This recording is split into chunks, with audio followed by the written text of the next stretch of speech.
This is a video presentation of Bible 2114, Unit 27, The Imprisonment and Last Years of Paul. Your speaker today is Dr. Jerry Horner.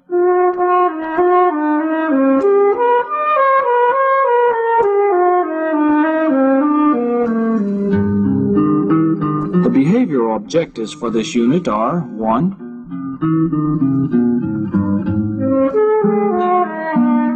To relate the circumstances of Paul's arrest in Jerusalem and his subsequent imprisonment at Rome.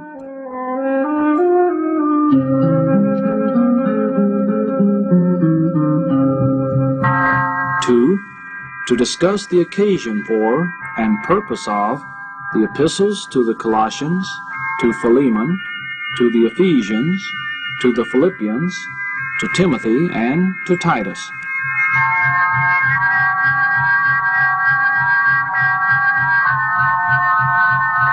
3. To reconstruct the activities of Paul from the close of the book of Acts until his death.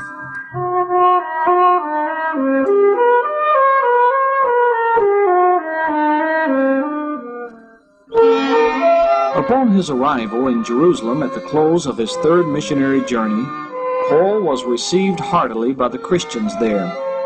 After one day, he and his traveling companions, Luke and Trophimus, made a formal call on James, the leader of the church. The elders of the church were present for the conference, and Paul reported at length the things which God had wrought among the Gentiles through his ministry. The entire company of leaders was deeply impressed by what had been accomplished, and they glorified God.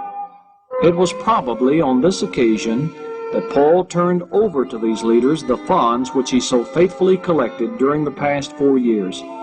Then the leaders informed Paul that the Judaizers had circulated a report that Paul taught that Jewish Christians must forsake the customs of their fathers and live like the Gentiles. This, of course, was an utter perversion of the facts.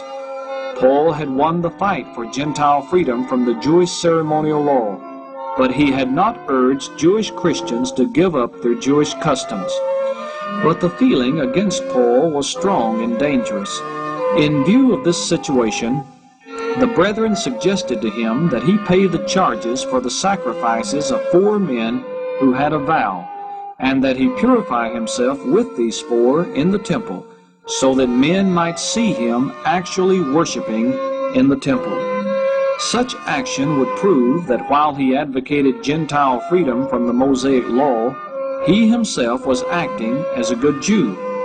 Although Paul regarded Jesus as the one great sacrifice for sin, he was not being inconsistent in following this proposal, since it was an effort to prevent trouble. However, the proposal resulted in trouble for Paul. There were Jews in Jerusalem from Ephesus who hated Paul because of his successful ministry in Ephesus. They happened to see Paul one day in the temple toward the close of the 7 days which Paul had taken with the 4 men for the purification. They knew that Trophimus, a Gentile Christian from Ephesus, was with Paul in the city. It was not lawful for a Gentile to enter the Jewish part of the temple. Although they did not see Trophimus in the temple, they circulated the false report that Paul had taken him there, thus profaning the temple. This malicious charge was all that was needed to give the hatred of the Jews an occasion to burst loose. Almost immediately the city was in an uproar. A mob had formed, and Paul was seized and dragged out of the temple. The mob would probably have succeeded in their intention of killing Paul, had not the Roman guards come to his rescue. Thinking him to be an insurrectionist, the captain of the guard was hurrying Paul into the Tower of Antonia, the Roman barracks, when Paul asked for permission to speak to the crowd. This having been granted, he addressed the Jews in their native Aramaic. This speech is largely composed of an account of Paul's conversion, with a brief introduction concerning his honorable birth and his training under Gamaliel. In conclusion, he told of a vision which he had received in the temple, when the Lord had warned him to leave Jerusalem and go far hence unto the Gentiles. His reference to the Gentiles was like a red flag waved before the eyes of his Jewish hearers. They immediately clamored for his death, so that the guard had to take him inside the barracks. The chief captain ordered that Paul be scourged, in order that he might learn what was the cause of all this riotous behavior. As they were binding Paul preparatory to scourging him, he called the attention of the soldiers to the fact that he was a Roman citizen. The Roman officers were frightened, because to scourge an uncondemned Roman citizen was punishable by death. The next day, in order to find out what the trouble was all about, the captain of the guard brought Paul before the Sanhedrin. When the apostle received cruel treatment at the command of the high priest, he identified himself as a Pharisee and cleverly started an argument between the Pharisees and Sadducees in the Sanhedrin. The quarrel became so violent that again Paul had to be rescued. The chief captain was more puzzled than ever. Paul was still held as a prisoner, and the following night received a visitation of the Lord, who told him to be of good cheer, since he must bear witness also at Rome. Paul could now be assured that he would be spared to get to Rome, though he little knew how long it would take or in what way this would occur. Paul's cunning with the Sanhedrin made some of the Jews desperate and determined to get him killed in one way or another. 40 men conspired together under oath not to eat nor drink until Paul was dead. However, Paul's nephew learned of the plot to kill him and warned his uncle what had happened. When the captain of the guard was told, he decided that he had better get Paul out of Jerusalem before he had more trouble on his hands than he could handle. So he sent him by night under a guard of 470 soldiers to Caesarea, the seat of the Roman government in Judea at that time. We're not told whether the 40 men died first of hunger or thirst. The governor of Judea at this time was Felix, who served from 52 to 59. The Jews had hired an orator, Tertullus, to present their case against Paul before the governor. This he proceeded to do, after nauseating, ill-deserved flattery of Felix. He charged Paul with being a public nuisance, an insurrectionist, and a ringleader of the sect of the Nazarenes. He also accused him of having profaned the temple. Paul emphatically denied all the charges. He then pleaded guilty to just one thing, his faith in Jesus Christ, which made him a heretic in the eyes of the Jews. Paul won his case and should have been released, but Felix feared the Jewish leaders and postponed his decision and kept him in prison. Shortly thereafter, he and his wife requested Paul to tell them more about this new religion. Paul took advantage of the opportunity to preach the truth to this ungodly couple. Conviction became so strong that Felix was terrified and answered, "Go thy way for this time, and when I have a convenient season, I will call thee unto me."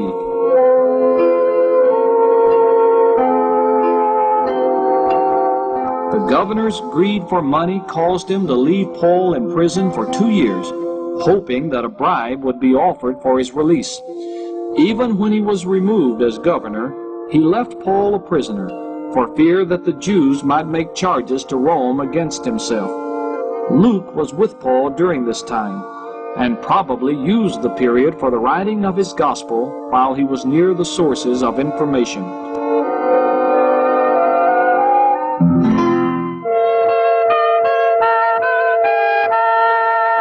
Felix was succeeded as governor by Festus, who served from 59 until his death in 61. Shortly after the new governor took office, Paul was tried a second time in Caesarea. He still maintained his innocence of any crime against the Jews or the Roman government. When Festus suggested taking him up to Jerusalem for trial before the Sanhedrin, Paul, knowing that his life would not be safe in that city, appealed to Caesar. A Roman citizen could appeal directly to the emperor if he knew he was not getting justice in a provincial court. Paul's appeal to Caesar was not because of cowardice or impatience, but because of the indecision and treachery of the Roman officials. Paul's appeal left Festus in an embarrassing position. Roman law stipulated that if a man appealed directly to Caesar and was sent to Rome, there must be a written report of the history of the case and the charges against him. Festus had a problem. As far as he could see, there were no charges to send. When Herod Agrippa II and his sister Bernice came to visit Festus, the latter told them of Paul's case. The governor was perplexed to know what accusation to send with Paul to the emperor. So Agrippa agreed to hear Paul and make some suggestions. In Paul's defense before Agrippa, he again recounted his conversion. He declared his complete obedience to the heavenly vision he had received on the road to Damascus. He then proceeded to launch out on a sermon about Christ. But Festus had had enough and accused Paul of being mad. After answering the governor courteously, Paul turned squarely to King Agrippa and challenged him to admit his belief in the Hebrew prophets. Agrippa's reply, whether spoken sarcastically or seriously, betrayed conviction, but evidently he threw it off. After Paul was dismissed, both Agrippa and Festus agreed that he had done nothing worthy of death, but still he was not released. Almost 3 years before, Paul had written a letter in Corinth to the Christians at Rome. In chapter 15, verse 23 of that letter, he mentioned his great desire to visit them. Now at last he was going to Rome. Little had he thought, however, that he would travel to the imperial city as a prisoner.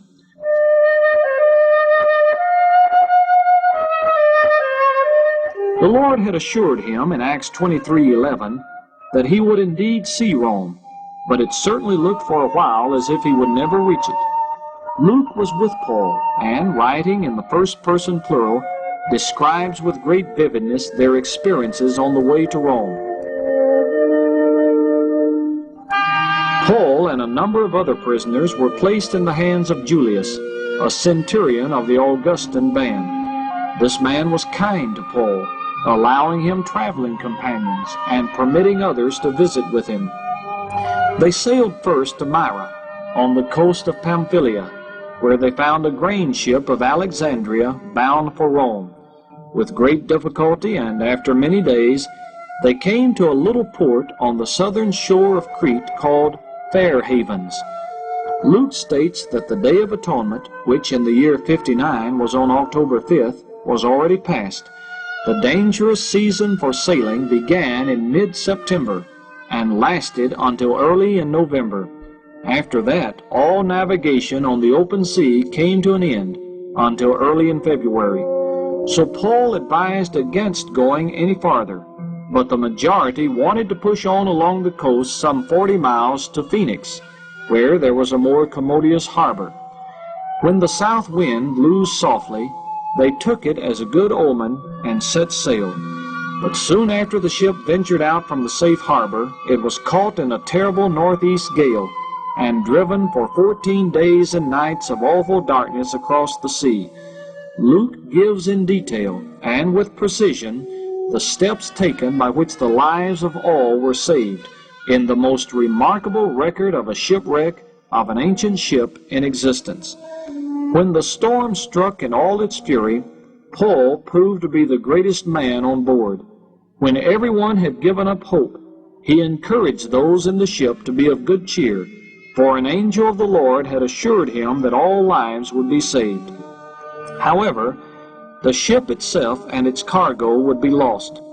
On the 14th day, the sound of breakers revealed the nearness of land.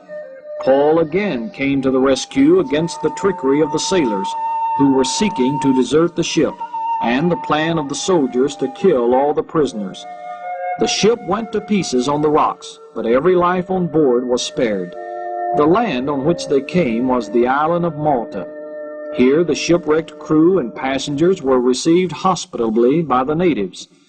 Paul enjoyed a fruitful ministry on the island during the 3 months they spent there. With the arrival of spring, they sailed safely the rest of the way to Italy. Landing at Puteoli, they walked the 125 miles to Rome, entering it on the old Appian Way, which one may still follow today. Some believers came 40 miles from Rome to meet Paul at the market of Appius. 10 miles farther on, at 3 taverns, another group met him. These friends were a great blessing and comfort to the apostle. At last, Paul had fulfilled one of the ambitions of his life. He had come to Rome. In the city, he was given special privileges not accorded to the other prisoners. He was allowed to live outside the prisoners' quarters in his own hired dwelling. He was by no means free, since he was chained to a guard at all times. However, he could receive visitors as he pleased.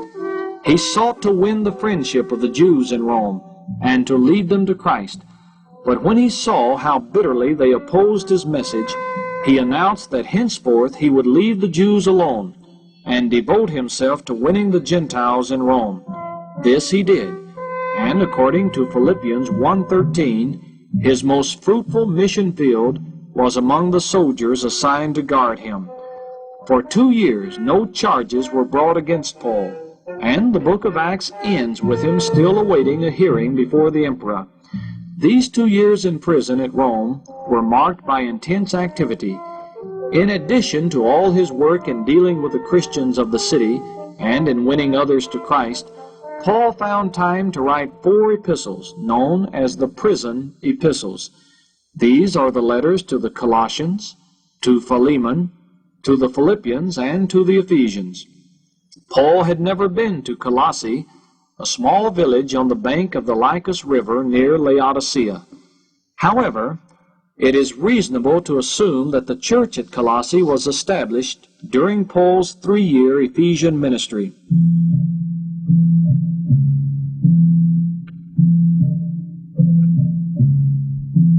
While Paul was imprisoned in Rome, Epaphras came to him from Colossae with disturbing news of some heresy which was threatening the church. This, plus Paul's contact with Onesimus, the runaway slave from Colossae, gave him an increased interest in the affairs of the church there. Paul wrote the letter to the Colossians to refute and combat the false teaching which was seriously threatening the doctrinal foundation of the church. The heresy had a philosophical character, placed much emphasis on law and ritualism, made much of the worship of angels, contained a mystical asceticism, and denied the absolute sufficiency of Christ.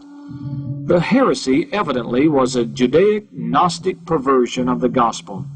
The word Gnostic comes from a Greek word which means knowledge. The Gnostics declared that the way of salvation was known to only a few, and to learn this secret, one must be initiated into their company. The main source of all their false teaching lay in the doctrine that all matter is evil, and its source is evil. If this were true, God, who cannot be evil, could not have created the world. The Gnostics taught that between God and the world was a series of intermediate beings called eons, or emanations, each one a little less divine than the one preceding. The lowest one was evil enough and powerful enough to create the world. In reply, Paul vigorously asserted the creative activity of Christ in the universe. Since matter is evil, according to the Gnostics, our bodies must be evil also. This posed a problem with the person of Jesus Christ. If Christ were a man, how could he be good? Some of the Gnostics taught that Jesus was not a real man, but only had the appearance of a man. Others said that the Christ came down on the man Jesus at his baptism and left before his death. Paul replied that all the Godhead dwelt bodily in Christ, and that we're saved by the blood of Christ. Jesus is both God and man. The notion that our bodies are evil created another problem concerning our relation to God. Some of the Gnostics taught that only by various ascetic practices, whereby we punish the body, can we hope to save it. Others taught that since the body is evil, none of its deeds are to be accounted for. License was, therefore, granted to evil conduct, and evil passions were indulged at pleasure. Paul replied to both of these evils, denying the value of asceticism and urging real piety in soul and body. Evidently, Philemon was a well-to-do resident of Colossae and was a convert to Paul.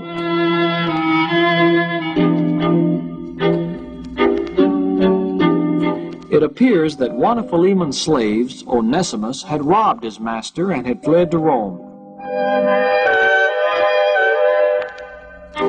There he came in contact with Paul and was converted. He rendered much service to Paul in prison, and a strong bond of affection developed between the two. However, Paul felt that Onesimus should return to his master in accordance with the law. At least he was not willing to keep Onesimus in Rome without the knowledge and consent of Philemon. The sending of the letter to the Colossians by Tychicus provided Paul with an opportunity to send Onesimus back. To offset the punishment which the slave might possibly receive, Paul wrote to Philemon, appealing for him to pardon Onesimus and receive him as a brother. The epistle to Philemon is a valuable guide to social behavior today.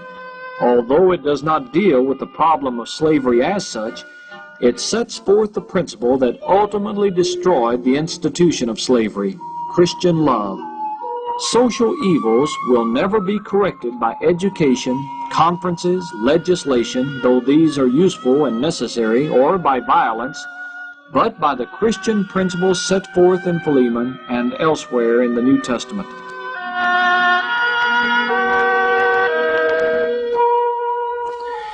The letter to the Ephesians was a circular letter, intended not only for the church at Ephesus, but also for the surrounding churches. There is no specific indication of purpose in the epistle itself, but it appears that Paul's object in writing was to set forth God's purpose of summing up all things in Christ. Paul saw God in control of human history, and according to Ephesians chapter 1, verses 9 and 10, everything is moving toward a focal point, the lordship and headship of Jesus Christ. Paul also discusses the function of the church in the carrying out of God's program to gather together all things in Jesus Christ. In many ways, the epistle to the Ephesians is the most comprehensive statement of the origin, nature, purpose, and goal of God's high calling in Christ Jesus. The first 3 chapters are rich in the doctrine of grace. The other chapters are full of ethical duties. Marriage is glorified as being like the union of Christ and His church. The epistle closes with an interesting picture of Roman armor as a symbol of various Christian virtues. Paul saw this armor daily on the soldiers guarding him. One of the sources of greatest encouragement to Paul in these dark days of imprisonment in Rome was the sympathetic concern of some of his churches for him. The church at Philippi was not only one of the best of these, but was composed of Christians who deeply and genuinely loved Paul. In return, Paul loved them with an abiding affection. He referred to them as his joy and crown. The members of this church knew that Paul, in his imprisonment, was in need of friends and of the assurance of their love. Accordingly, they made up a generous offering among themselves and sent one of their ministers, Epaphroditus, to take this gift with the assurance of their affection to him in Rome.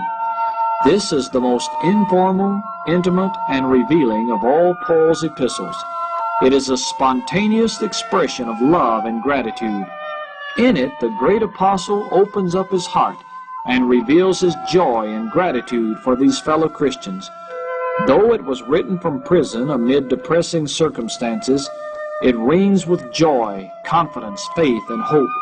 In this letter, Paul also expresses most eloquently his interpretation of Christ. Philippians chapter 2, verses 5 through 11, is one of the greatest Christological passages in the entire New Testament.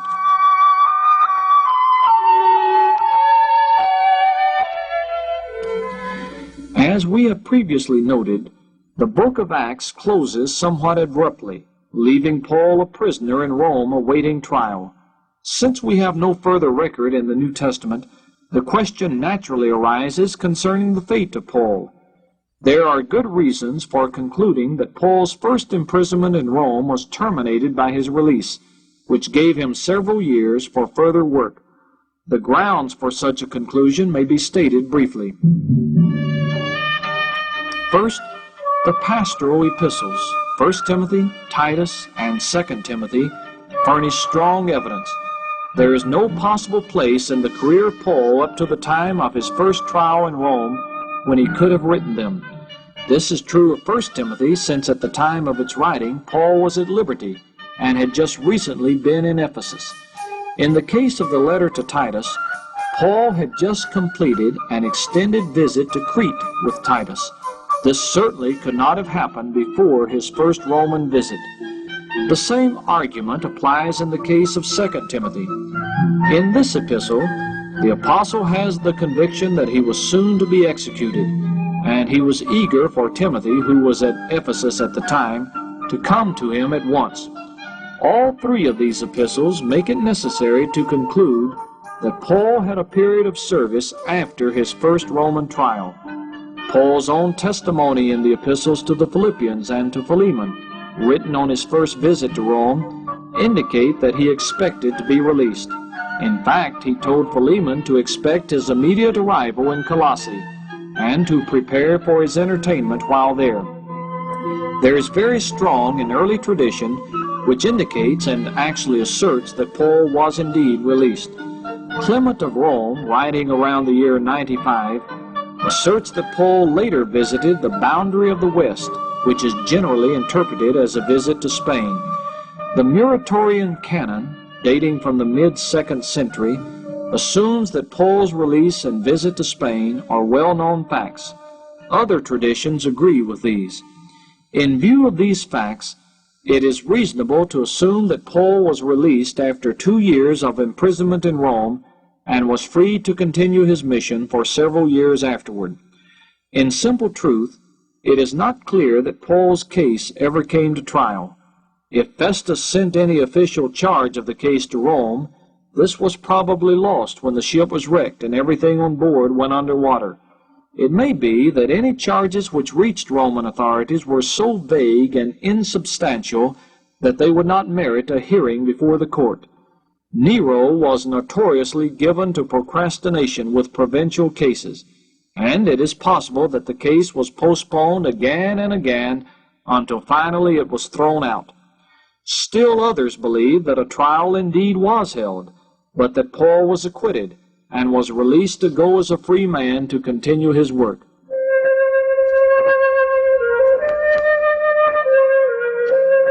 From the frequent allusions made in the three pastoral epistles, and by the aid of tradition, it is possible to reconstruct the general outline of Paul's career during the years 62 to 67. From references in Philemon and Philippians, we can safely assume that Paul visited Asia and Macedonia shortly after his release from prison. Although there is no positive proof, it is possible that Paul was in Spain when Nero burned Rome in AD 64. References in Paul's letter to Titus indicate that he carried out an extensive evangelistic campaign on the island of Crete. The work there appears to have been successful and offered encouragement for yet greater accomplishments. Consequently, when it became necessary for Paul to leave the island for other work, he left Titus to continue his ministry among the Cretans.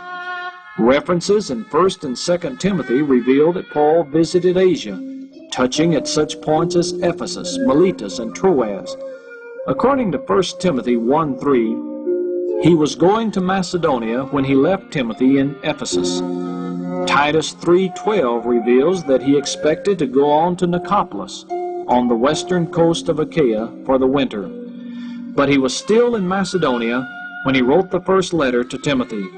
The church at Ephesus had become entangled in vexing doctrinal errors, as well as practical problems. Apparently, Paul was prevented from returning to Ephesus at the time.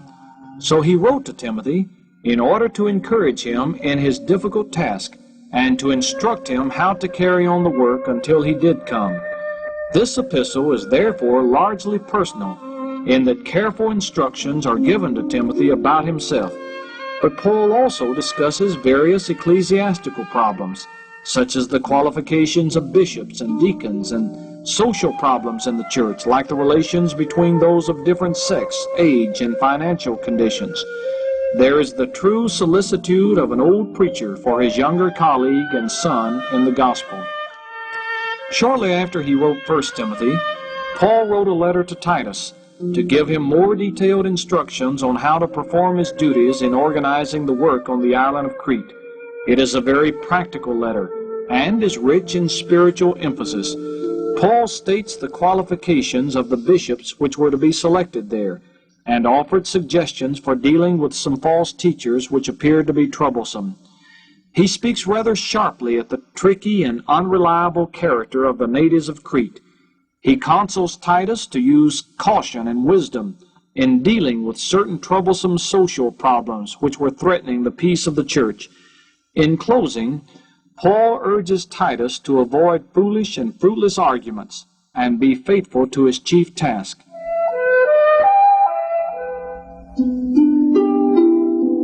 In the year 64, Nero had ordered the burning of Rome and attached the blame on the Christians. Immediately thereafter, serious persecution broke out against the Christians. Paul was the recognized leader of this sect, and as such would be in constant danger.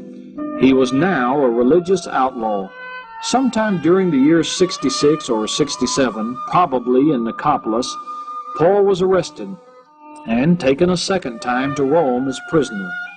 Paul was not allowed the liberty of his own hired house now.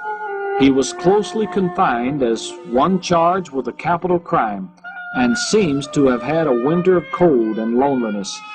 Friends were permitted to see Paul, but few dared to avail themselves of the privilege because of the peril involved in thus acknowledging themselves as Christians, which was itself now a crime in Nero's eyes. Some friends, like Demas, even forsook Paul. Paul's second letter to Timothy, the last of his writings, was written from this prison not long before his death. From this letter, we get our only information about these dreary days.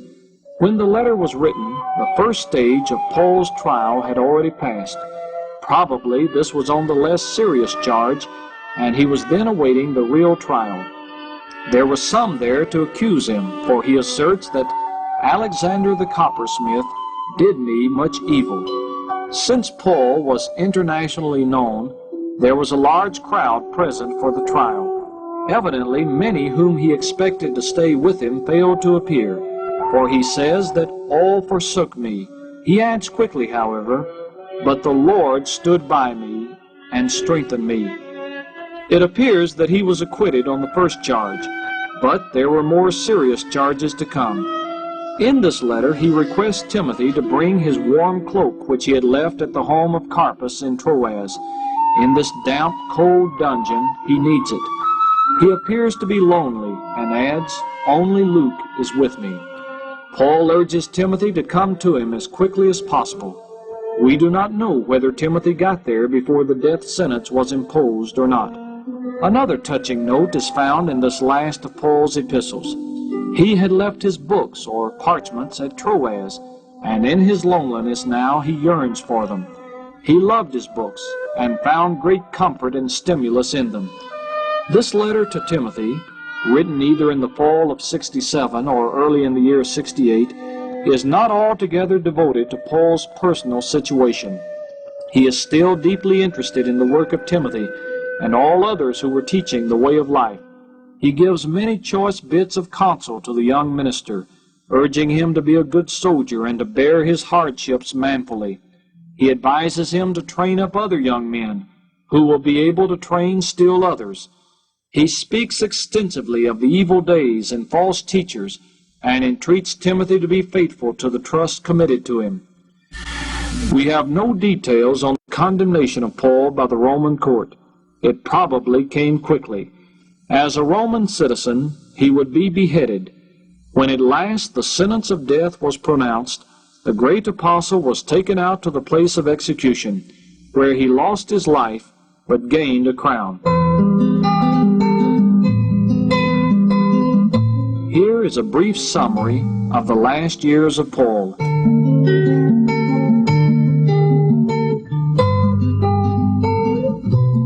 After his third missionary journey, he was arrested in Jerusalem in the year 57. Then he spent 2 years as a prisoner at Caesarea.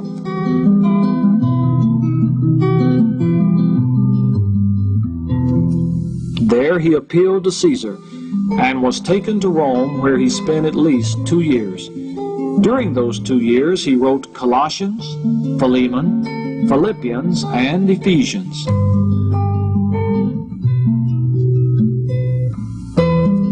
Shortly after the book of Acts was written, Paul was released and conducted further missionary campaigns.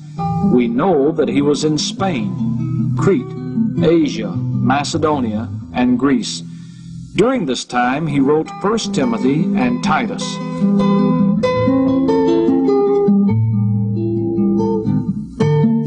Then he was arrested and taken to Rome as a prisoner a second time.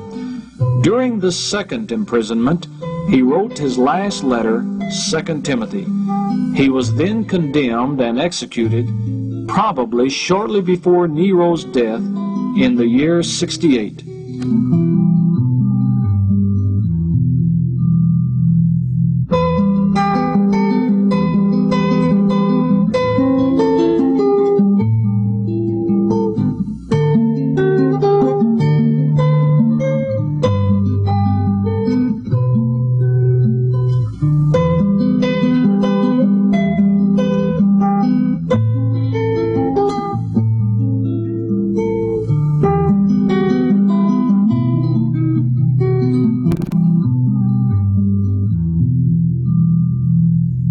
This has been a video presentation of Bible 2114, Unit 27, The Imprisonment and Last Years of Paul. This program has been produced by the Department of Educational Media of Oral Roberts University.